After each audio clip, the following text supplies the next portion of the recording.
Bonjour, bonjour chers auditeurs. Merci d'être là devant votre écran. Merci de ce moment que le Seigneur nous permet d'avoir, car même dans ces jours compliqués, dirons-nous, mais il y a une continuité, c'est celle de la foi, celle de notre relation fraternelle et celle de notre crainte en Dieu, et surtout que nous ne voulons pas que quoi que ce soit nous sépare non seulement de l'amour de Dieu manifesté en Jésus-Christ, mais d'aucune autre manière non plus. Et c'est pourquoi nous bénissons le Seigneur pour ce jour qu'il a fait, ce dimanche matin où nous pourrons encore l'honorer, de louer, de chanter, mais aussi entendre ce qu'il a à nous dire au travers de la bouche de son serviteur tout à l'heure. Alors avant de, peut-être même de prier, de présenter aussi la suite de ce que nous aurons, nous allons tout à l'heure entendre quelques chants de la part de nos sœurs qui vont nous interpréter quelques chants bien choisis. Et j'espère que vous pourrez chanter avec elles, là où vous êtes, dans vos maisons, dans vos foyers, en famille. C'est un moment de qualité que nous voulons passer avec vous. Alors... Bonjour, bienvenue dans le Seigneur. J'espère que vous allez bien, que cette vidéo vous trouvera confiné chez vous, en sécurité. Donc, vous voyez, les moyens ont été mis en place par l'Église du Môle pour pouvoir vous assurer un culte, en tout cas pour exalter, chanter notre Dieu. Donc, comme à l'accoutumée, je vais vous demander de chanter avec nous, de façon à ce que nous puissions glorifier le roi des rois, le Seigneur des seigneurs, que nous gardions les yeux fixés sur lui. Et ce matin, nous allons chanter tous les anges. Donc, tous les anges louent sa sainteté, l'assemblée du Môle loue sa sainteté, l'assemblée des membres, l'assemblée de Mandalo, nous allons tous chanter sa sainteté. Amen. Amen. Je n'aime que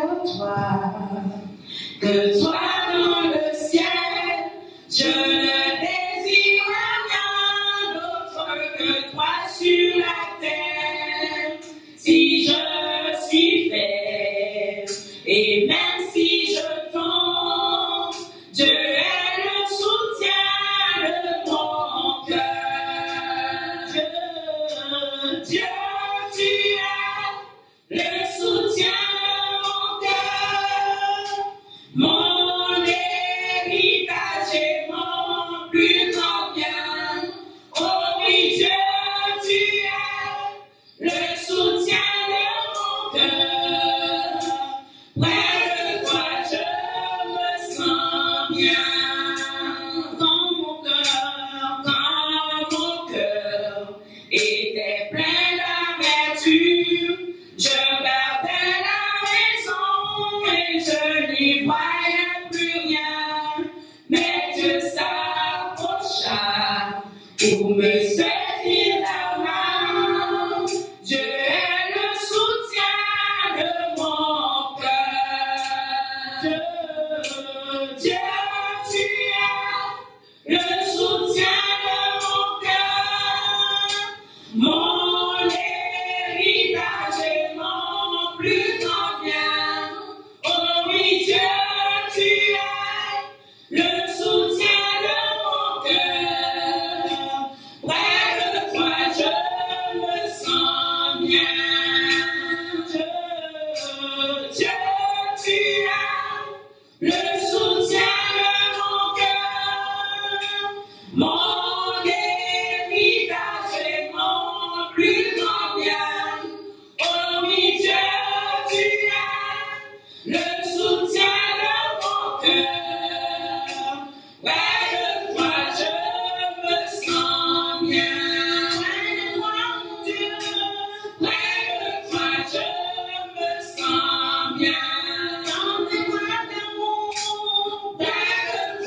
Jéhovah est son nom. Jéhovah est son nom. Disons puissant guerrier, puissant guerrier. On va dans les combats. Jéhovah est son nom. Nous disons puissant guerrier, puissant guerrier. On va dans les combats. Jéhovah est son nom. Emmanuel est son nom. Emmanuel est son nom.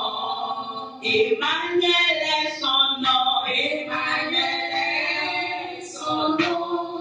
Emmanuel est son nom. Emmanuel est son nom. Emmanuel est son nom. Emmanuel est son nom. Nous disons puissant guerrier, puissant guerrier. On va dans les combats. Emmanuel est son nom. Nous disons puissant guerrier, puissant guerrier. On va dans les combats. Emmanuel est son nom. Il combattra pour toi.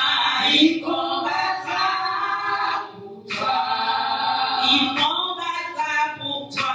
Il combattra pour toi. Il combattra pour toi.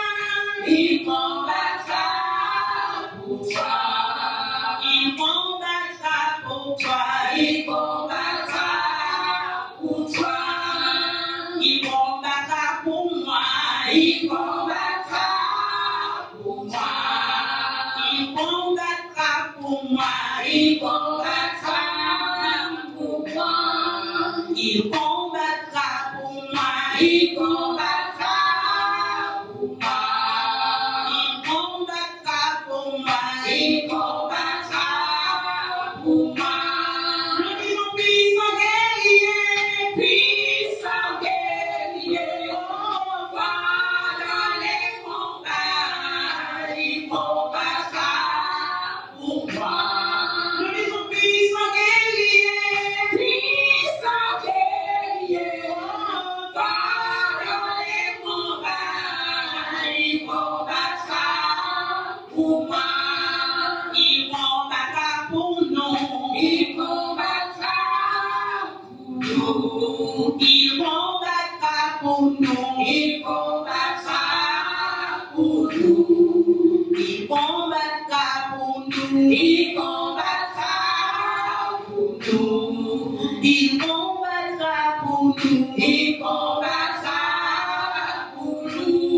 Nous disons puissant guerrier, puissant guerrier. On va dans les combats. Il combattra pour nous. Nous disons puissant guerrier, puissant guerrier. On va dans les combats. Il combattra pour nous. Nous disons puissant guerrier, puissant guerrier. On va dans les combats. Il combattra pour nous. Nous disons puissant guerrier, puissant guerrier. Va dans les combats. Il combattra pour nous. Alléluia. Merci Seigneur. On t'écoute. Merci Seigneur. Oh éternel, moi compter sous. Où même c'est aller, personne pas qu'à opposer. Papa, moi fixé c'est sous. Moi connais ou papa.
nous en remettre à lui et dans cette circonstance difficile, Dieu parle et nous voulons entendre ce qu'il a à nous dire.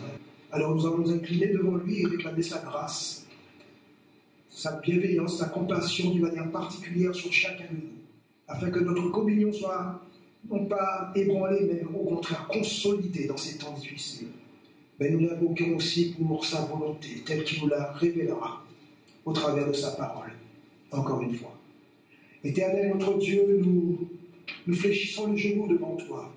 Toi le Tout-Puissant, toi qui détiens autorité sur tout l'univers, et en particulier sur notre monde, pour qui, Seigneur, tu as à cible toutes les âmes, parce que tu uses de patience afin que le plus grand nombre te connaisse. Tu uses encore de patience et tu interpelles les hommes par tous les moyens possibles et imaginables. Tu parles aux grands, tu parles aux nations, tu parles à tous les peuples. Et tu le fais comme jamais. Nous voulons être attentifs ce matin à ce que tu veux nous dire encore dans ce moment. Car tu as voulu attirer notre attention. Nous savons que tu es le Dieu qui a le contrôle et qui a la solution de toutes choses. Nous ne sommes pas sans espérance devant toi, au contraire. Nous ne sommes pas sans espérance comme lorsque nous l'étions, quand nous ne te connaissions pas. Mais aujourd'hui, tu t'es révélé, Seigneur, dans nos vies. Et nous prions que d'autres vies te connaissent encore, que dans ces moments difficiles, dans les circonstances difficiles que plusieurs traversent, qu'ils voient ta main, Seigneur, à l'œuvre, et que leur cœur soit touché, changé. Car nous disons nous-mêmes dans nos paroles populaires, pas blâmer en contrariété. Nous savons que même si ces temps sont mauvais, ce risque, ce virus qui frappe, mais au-delà de cela, Seigneur, tu as quelque chose que tu veux révéler, c'est ta gloire. Nous voulons seulement voir ta gloire, car il y aura une issue à tout cela, et il y aura un lendemain. Il y aura certainement, Seigneur, des choses qui auront changé les vies et les cœurs au travers de ces péripéties. Alors nous prions que ta parole éclaire nos cœurs, illumine nos âmes, et que tout entier, Seigneur, nous soyons encore à ton écoute. Parle, Seigneur, parle au monde, parle aux nations, parle aux grands de ce monde, parle au peuple tout entier et parle à ton peuple. Afin que, vu que tu es le Dieu qui parle tantôt d'une manière, tantôt d'une autre, que chacun entende selon son besoin précis ce que tu as à dire dans ces temps particuliers. Et que tu bénisses ton serviteur qui prononcera ces mots en ton nom. Que l'onction de ton autorité, de ton sang, soit sur toute chose et sur tout verbe et tout mot qu'il prononcera, afin que ces paroles pénètrent au plus profond de nos âmes et qu'elles nous fassent du bien. Sois glorifié, toi Seigneur Jésus, le nom au-dessus de tout nom, le nom par lequel nous invoquons les puissances, la puissance et la gloire, la louange, l'honneur, toutes ces valeurs, toutes ces choses extraordinaires qui ne viennent que de toi, qui sont l'essence même de ce que tu es. Eh bien, c'est au nom de ce Dieu merveilleux, de ce Seigneur merveilleux, de ce nom puissant, tout puissant que nous prions, car nous avons de l'assurance que tu nous entends. Au nom de Jésus, nous t'avons prié. Amen. Amen. Amen. Eh bien, maintenant, je laisserai donc la place à notre cher pasteur, le pasteur Bernard Monodi, serviteur de l'Éternel, et c'est lui qui nous apportera bien cette bonne parole. Et nous voulons vraiment faire silence dans nos cœurs afin que cette parole nous serve pleinement. Merci. Bonjour bien-aimés et chers amis. Dans ces moments, c'est vrai difficile que vit ce monde, et notamment la Guadeloupe. Déjà, je veux rendre grâce à Dieu du fait qu'il nous permet d'être chez vous, de par l'évolution de la technologie et de pouvoir vivre ce culte ensemble.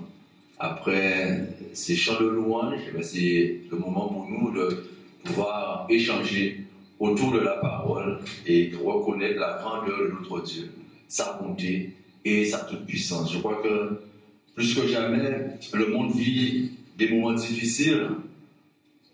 La France vit des moments difficiles, la Guadeloupe vit aussi des moments difficiles. L'ampleur que prend cette pandémie du coronavirus touche le monde entier. Lorsque nous écoutons les informations, nous demandons mais que sera demain? Et bien sûr, les spécialistes même disent que les semaines qui vont venir seront des semaines difficiles, encore plus difficiles que ce qu'on a déjà vécu. Et plus que jamais, on pourrait se dire vers qui se tourner qui faire confiance, sur qui s'appuyer. Et ça, c'est des questions qui sont légitimes par rapport à ce que nous vivons. C'est vrai, depuis quelque temps, nous sommes en confinement. C'est pas évident. Et chacun le vit, je dirais, avec les moyens qu'il a. Et bien sûr, il y a ceux peut-être qui avaient peut-être l'habitude, qui ne travaillaient pas et qui peuvent gérer ce temps-là librement. D'autres qui sont en télétravail. Et c'est pas facile, je l'ai remarqué par rapport à chez moi. Et les enfants qui sont à la maison par rapport à l'école qui est aussi fermée, tout cela font que les choses sont compliquées, très compliquées. Et c'est vrai qu'on a besoin d'encouragement, on a besoin de consolation, on a besoin de secours, on a besoin de trouver un appui. Vers qui se tourner? La question c'est, que faire dans ces moments de détresse? Que faire dans ces moments difficiles? Que faire dans ces moments d'épreuve? Il est question de pandémie de ce virus Covid-19, au coronavirus. Quelle détresse, quel malheur. Le monde a compris, bien sûr, qu'une façon de pouvoir diminuer la progression de ce virus, c'est de pouvoir nous mettre en confinement. Mais nous voulons voir comment vraiment arriver à tenir et avoir de l'espérance dans ces moments difficiles. Nous voulons voir l'exemple notamment de serviteur de Dieu, Jérémie, dans le livre des Lamentations, Lamentations chapitre 3, à partir du verset 19, où Jérémie dit: quand je pense à ma détresse et à ma misère, à l'absinthe et au poison, quand mon âme s'en souvient, elle est abattue au-dedans de moi. Voici ce que je peux repasser dans mon cœur, en mon cœur, ce qui me donnera de l'espérance. Les bontés de l'Éternel ne sont pas épuisées, ses compassions ne sont pas à leur terme. Elles se renouvellent chaque matin. Oh, que ta fidélité est grande. L'Éternel est mon partage, dit mon âme. C'est pourquoi je veux espérer en lui. L'Éternel a de la bonté pour qui espère en lui, pour l'âme qui le cherche. Il est bon d'attendre en silence le secours de l'Éternel. Plus loin, à partir du verset 30, il dira, par le verset 30, mais plutôt le verset 31, car le Seigneur ne rejette pas toujours, mais lorsqu'il afflige, il a compassion selon sa grande miséricorde, car ce n'est pas volontiers qu'il humilie et qu'il afflige les enfants des hommes. Quand on foule aux pieds tous les captifs du pays, quand on viole la justice humaine à la face du Très-Haut, quand on fait tort à autrui dans sa cause, le Seigneur ne le voit-il pas? Qui dira qu'une chose arrive sans que le Seigneur l'ait ordonné? N'est-ce pas de la volonté du Très-Haut que viennent les maux et les biens? Amen. C'est vrai, à travers ce texte, Jérémie nous montre comment, à travers sa détresse, il a pu trouver de l'espérance. Comment il a pu faire face. Bien sûr, son peuple est en déportation, beaucoup sont morts, Jérusalem même est détruite. Qu'est-ce que Jérémie peut faire? Qu'est-ce qu'il vit? La première des choses que nous retenons de l'exemple de Jérémie, c'est que dans les temps de détresse, premièrement, c'est un temps de réflexion. Jérémie réfléchit sur la situation et c'est pourquoi cette complainte, c'est pourquoi ces mots, cette prière. L'Ecclésiaste chapitre 7, verset 14, on dit: au jour du bonheur, sois heureux, et au jour du malheur, réfléchis.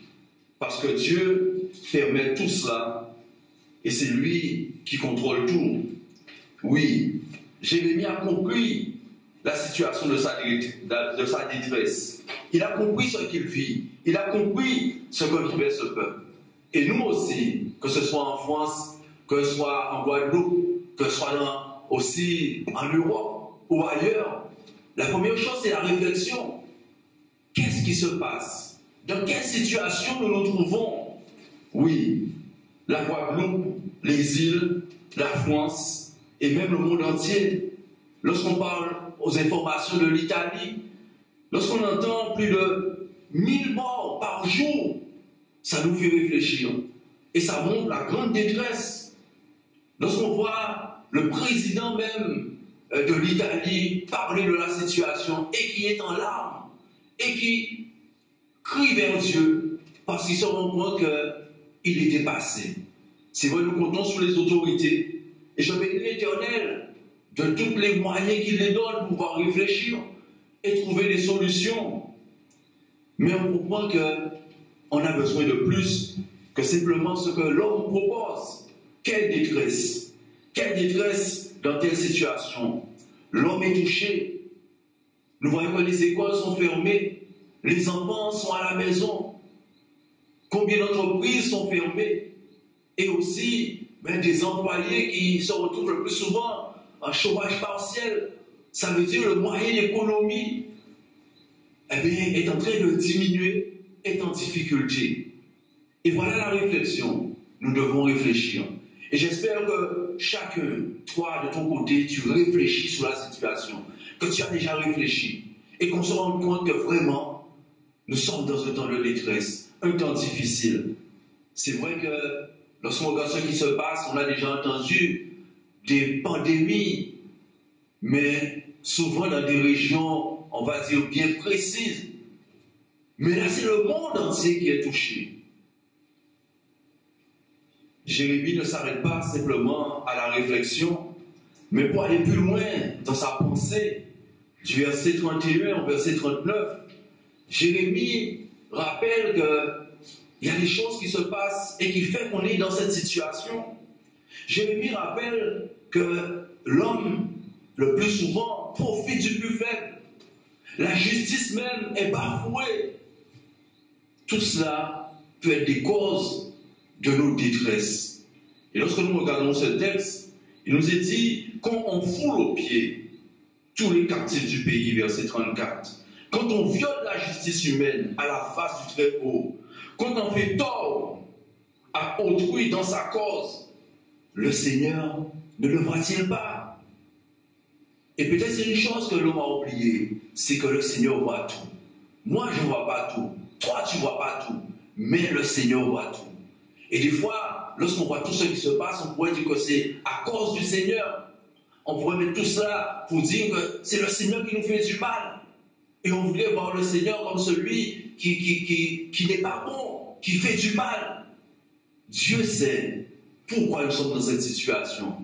Parce que nous ne sommes pas omniscients. Mais lui, Dieu, il est omniscient. Il sait tout. Il sait ce qui se passe. Il sait ce que les hommes font dans le secret. Et quand Dieu permet qu'il y ait des situations difficiles, c'est pour nous interpeller, pour nous faire réfléchir, pour nous permettre de revoir nos conditions, de revoir nos voies et de revenir dans la bonne direction. Jérémie ne fait pas que réfléchir, mais Jérémie aussi prie. La deuxième chose dans ces temps de détresse, c'est prier. Prendre le temps de prier. Dans tout ce livre de lamentation, dans tout le livre de Jérémie, Jérémie est un homme de prière. Il s'adresse à Dieu et il sait que Dieu est capable de répondre. Et lorsque l'on voit des situations comme cela, lorsqu'on voit cet exemple de Jérémie, ça me fait aussi penser à ce que Paul disait en Philippiens. Philippiens chapitre 4, versets 6 à 8. Là aussi, Paul les interpelle. Et Paul dit concernant les temps de détresse, il dit « Ne vous inquiétez de rien, mais en toute chose, faites connaître vos besoins à Dieu par des prières, par des supplications et des actions de grâce. Et la paix de Dieu, qui surpasse toute intelligence, gardera vos cœurs et vos pensées en Jésus-Christ. » Et c'est vrai, dans les moments de détresse, on a besoin de cette paix. Et cette paix, justement, vient dans le fait qu'on se rapproche de Dieu, qu'on prie, qu'on prend du temps dans sa parole, et sa parole réconforte notre cœur. Dans ce temps de confinement, bien sûr, c'est l'occasion de pouvoir se rapprocher encore plus du Seigneur, de prendre encore ce temps pour prier, de prendre ce temps pour lire la parole, parce que la parole est une source de réconfort, de consolation, qui nous aide à faire face au temps de détresse. Cet exemple de l'apôtre Paul est là pour nous aider à comprendre cela. Ne vous inquiétez de rien. Peut-être qu'il y a des raisons, ce serait légitime que nous inquiétons par rapport à tout ce qui se passe en ce moment. Notamment, celui peut-être qui a son entreprise et qui voit que son entreprise part à la faillite. Celui, l'ouvrier, qui se demande qu'est-ce que je vais devenir demain.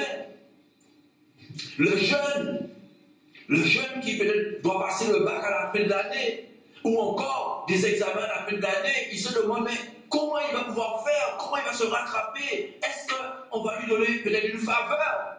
On ne sait pas. Combien de réflexions? Et c'est là qu'il faut prier. Parce que Dieu contrôle tout. Parce que Dieu a tout en main. Et quand on dit ne vous inquiétez de rien, on se demande mais comment ne pas s'inquiéter? Mais justement, face à cette inquiétude, c'est aller vers Dieu, le prier. Et il nous dit, bien sûr, lui faire connaître nos besoins par nos prières, les supplications, supplier Dieu, les actions de grâce, lui dire déjà merci pour ce qu'il fait. Et lui, par son Esprit Saint, te donnera la paix. Te donnera la paix, te donnera de l'assurance. Bien-aimé, la troisième chose que je voudrais dire, c'est qu'une des choses que Jérémie nous apprend, ce qui a permis qu'il puisse tenir dans ces temps de détresse, c'est qu'il s'est rappelé qui est Dieu. C'est ce troisième point, se rappeler qui est Dieu. Lamentation chapitre 3, au verset 21, à partir du verset 21, il dira « Voici ce que je veux repasser en mon cœur, ce qui me donnera de l'espérance. Les bontés de l'Éternel ne sont pas épuisées. » Dans ces temps de détresse, la bonté de l'Éternel est toujours là. Parce que demain, nous verrons encore ce que le Seigneur est capable de faire. Ces bontés ne sont pas épuisées. Ces bontés ne sont pas arrivées à leur terme. Dieu est présent et il contrôle tout. Ces compassions ne sont pas à leur terme, comme il dit. Elles se renouvellent chaque matin. Oh, que la fidélité de Dieu est grande. Et c'est sur cette fidélité qu'on doit compter. C'est sur cette bonté qu'on doit compter. C'est sur cette miséricorde qu'on doit compter. Sur la puissance du Seigneur. Parce qu'il est capable de changer les temps et les circonstances. Oui, on réfléchit. Mais cette réflexion nous amène à nous approcher de Dieu pour prier. Et cette prière nous ramène dans la paix parce que nous rentrons dans la parole du Seigneur. Et bien sûr, à travers toutes les pensées qui passent à l'esprit, nous voulons nous rappeler que Dieu est là, que Dieu est fidèle, que Dieu sait prendre soin de ceux qui se confient en lui.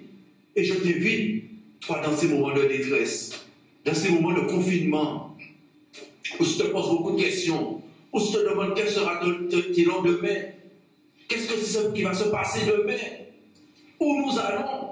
Parce que lorsque nous écoutons, comme je disais, les informations, on nous fait comprendre que ce qui va venir, les semaines qui vont venir seront plus difficiles que ceux qui sont déjà passés, celles qui sont passées. Alors rapproche-toi du Seigneur. Moi, c'est ce que je peux te dire. Rapproche-toi du Seigneur. Bien-aimé, toi qui as déjà fait la paix avec le Seigneur, souviens-toi ce que Dieu a déjà fait pour toi.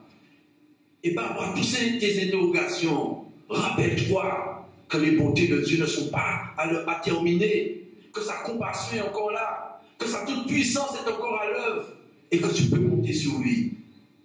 Toi, peut-être ne crois pas encore au Seigneur, mais tu es dans ces moments de détresse, tu es dans ces moments de questionnement. Je t'encourage à profiter de ton confinement. Et si tu n'es pas au confinement, profite de chaque moment de libre que tu as pour pouvoir parler avec Dieu, pour pouvoir échanger avec le Seigneur dans sa parole. Et tu vas te retrouver la paix. C'est lui qui le dit, c'est lui qui le promet. Et ce qu'il promet, il le réalise. Je veux vraiment vous encourager à respecter ces consignes, bien sûr, que le gouvernement a données, parce que ça aide, ça peut aider toi et aider les autres. à faire reculer la progression de cette pandémie, de ce virus. Mais avant tout, surtout à chercher Dieu, à t'approcher du Seigneur. Parce que c'est lui qui a le dernier mot. C'est lui qui a tout pouvoir. C'est lui qui est le Tout-Puissant. Et qui peut amener la paix. Qui peut amener la paix dans ton cœur. Qui peut permettre que les circonstances changent. Fais-lui confiance. Confie-toi en lui. Appuie-toi sur lui. Cherche-le plus que jamais. De tout ton cœur, de toute ton âme, de toute ta force. Et tu verras sa gloire. Que Dieu nous bénisse et qu'il nous permette de pouvoir rester dans cette paix. Nous allons prier. Père éternel, je te dis merci pour cette possibilité que tu nous as donnée de pouvoir annoncer ta parole. Je te dis merci pour tous ceux qui seront de l'autre côté de l'écran et qui entendent cette parole, Seigneur. Je prie que cette parole porte du fruit dans leur cœur. Toi, le Dieu de compassion, de miséricorde. Toi, le Dieu qui ne manque pas dans la détresse. Nous sommes dans un temps de détresse et nous savons que tu es la solution. Alors, Seigneur, donne à chaque homme, à chaque femme, à chaque jeune, à chaque enfant, de pouvoir se tourner vers toi, de pouvoir voir ta gloire se manifester. Je prie pour les hommes élevés en responsabilité, pour les hommes de gouvernement, le président et ses responsables des différentes nations, que tu continues à les éclairer dans ta sagesse et que ton Saint-Esprit, Seigneur, agit puissamment. Nous prions aussi contre l'œuvre de l'ennemi, afin que la puissance du nom de Jésus puisse renverser ces forteresses et toute œuvre qui voulait réaliser dans le nom de Jésus.